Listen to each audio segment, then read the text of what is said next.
Sljedećeg jutra.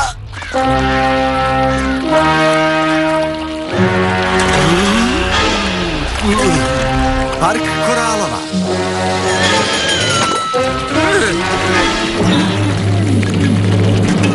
Tako mi Neptuna. Ne mogu da dišem! Hvala ti, majko. Neverovatno! Novosti! Prljavi smrda uočen u gradu! Misteriozna smrdljiva spodoba teroriše noseve koralova! Kako mi surle! Sve okej.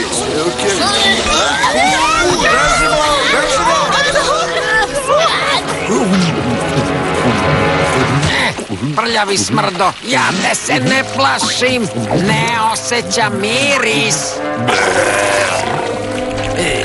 Moj njuh ne radi još od velikog sumpornog rata 9. U šta ti bledeš?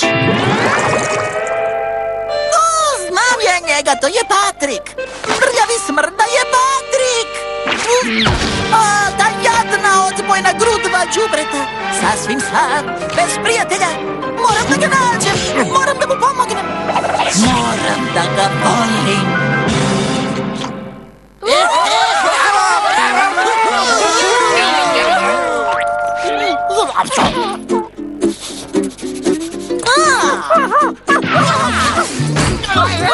Vidiš, rekao sam ti da ovde vole ljubimce. Setnica.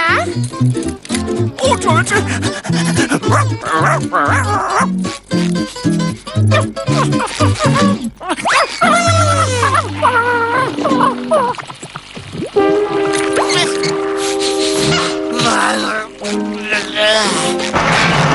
Patriče, jel si unutra?